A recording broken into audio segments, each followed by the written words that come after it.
Well, hello again, barbarians, and welcome back to another Destiny 2 video. In today's video, we're going to be taking a look at the new 6-player activity with Season of the Lost, kind of reviewing my thoughts around it, why I think it's one of the better activities we've had in quite some time, and I truly think the rewards are worth it.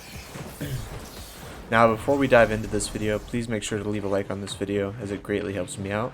And if you do see fit, also drop a comment below with what you think of Season of the Lost so far. Okay, so Season of the Lost dropped, and with it came kind of a whole host of new things to do. Of course, a refreshment of weapons, and fortunately for us, a new 6-player activity. Now, unfortunately for Bungie, they created the Menagerie, which is just the best 6-player activity, even better than some raids. But they have what's called Astral Alignment, which can be found on the Dreaming City planet location this season. It is very player friendly, I would say, with some slight mechanics in it as well.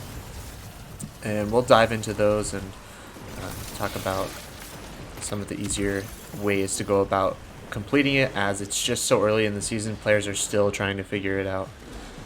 Now, overall, I really enjoyed this season so far. I know we're very early into it, but with the whole premise that there is going to be secrets throughout the season, we don't even have close to everything that's, in the season yet. I prefer that, but the reason right here to play this is the potential for loot. Sweet loot at the end. Now, we all like loot. The whole point of Destiny, in my opinion, is the loot. Otherwise, you just play another shooter. So you cannot actually get the exotic from this 6-player activity, but just looking down below, you have 4 different weapons that you can get from opening the chest at the end, and each characters can get a full set of armor as well, with, of course, random drops. And then with those new mods this season, you can even spec the armor towards, whatever stat you might want on that particular piece of armor, which just increases the odds that you're going to get a roll that you actually want, which is fantastic. So going through the weapons, we've got the hand cannon, we've got the new bow, the fusion rifle, and the grenade launcher. Now, there are more weapons this season, which, funny it's not listed on here, and this is from light.gg, but there are more weapons you can get from the chest. Not listed, but I have gotten the shotgun from the end chest from this activity, so I do find that a little bit odd. But yeah, now here is just a clip of us killing the boss in this new activity. Very easy, but once again, a time-gated boss. And I didn't look ahead to the calendar. I don't know if this 6-player activity is going to rotate maps, if you will, or have a new boss every week. I'll be very curious. And then, with each season recently, they've been really going around the theme of currencies.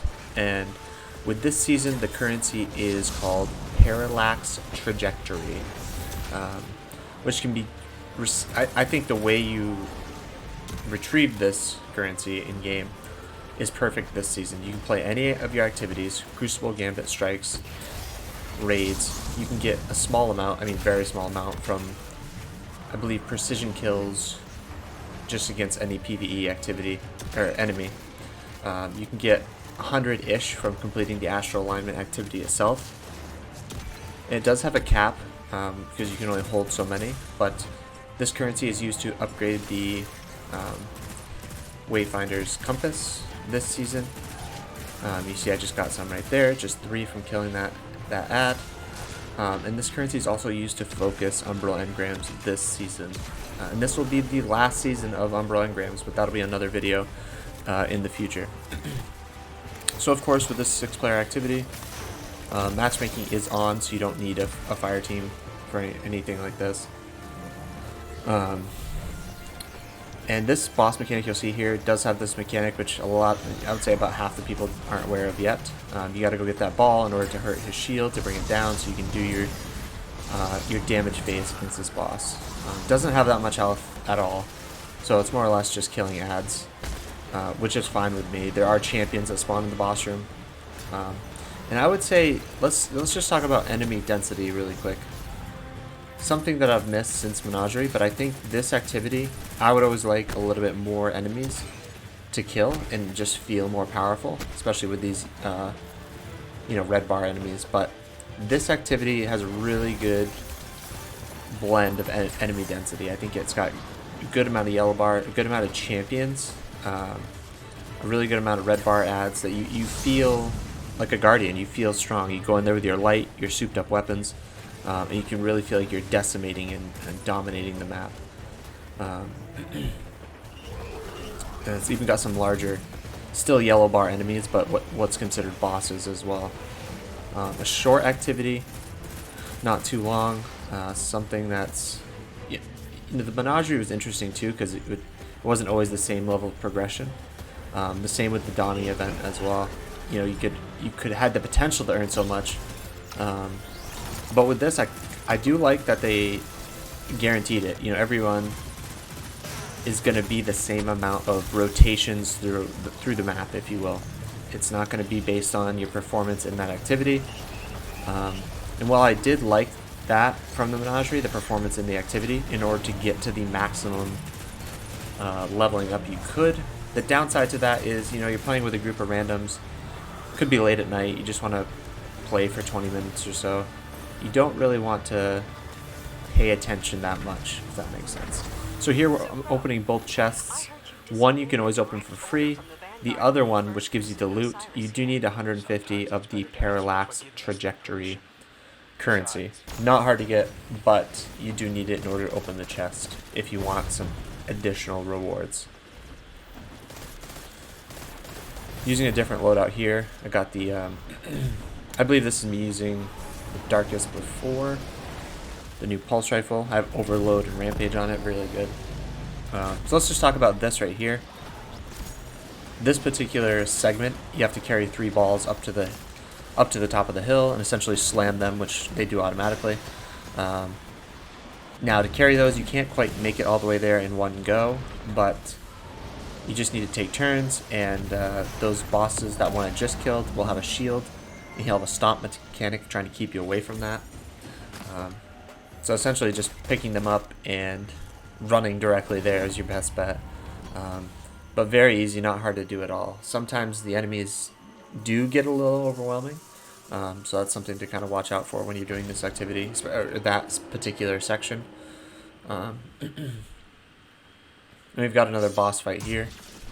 But the other activity, you're just going to go around the map and kill some, kind of like taking captains-ish. And they'll drop some orbs for you to pick up and go slam. And that's pretty easy as well. Nothing too mechanically challenging there at all. And the targets of interest always spawn in the same locations. So especially if you have a coordinated team of 6, you can really just kind of hold up exactly where they're going to spawn and just be there when they do. And you'll be ready to wipe them out completely, and you'll be able to run through that one really, really fast. Now, something I like that they did here is each one of the encounters except the first one. That first encounter is kind of almost a staple in these type of events now, I feel. The Menagerie had it, the Donnie event had it. Override did not have it, but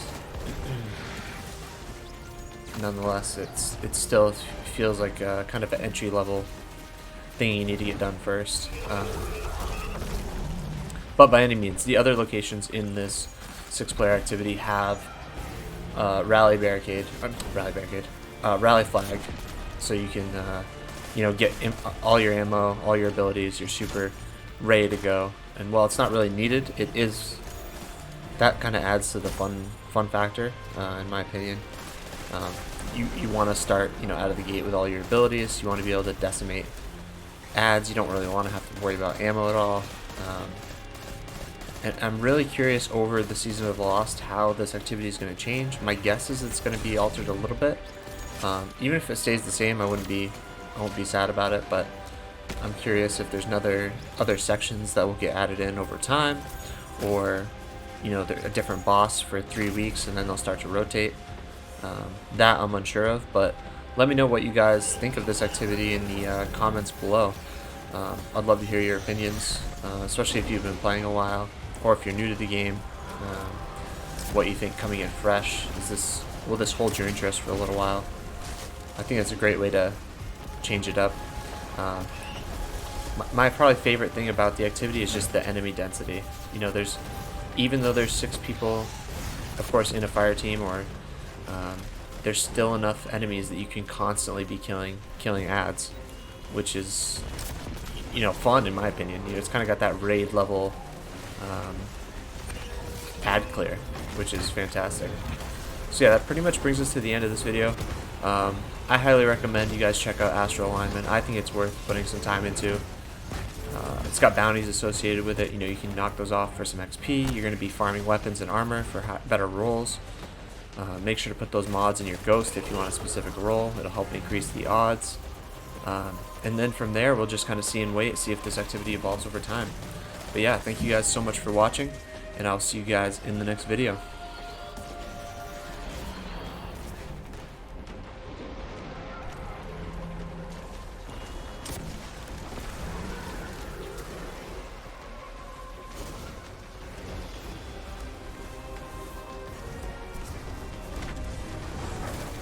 Quite the fighter, Petra. I'll be sure to stay on your good side. I don't have a good side. And if I did, you wouldn't be on it. Maybe you just can't see it because your good side is also your blind side. Oh no. Nobody's more blind than you, Crow. Even I can see that.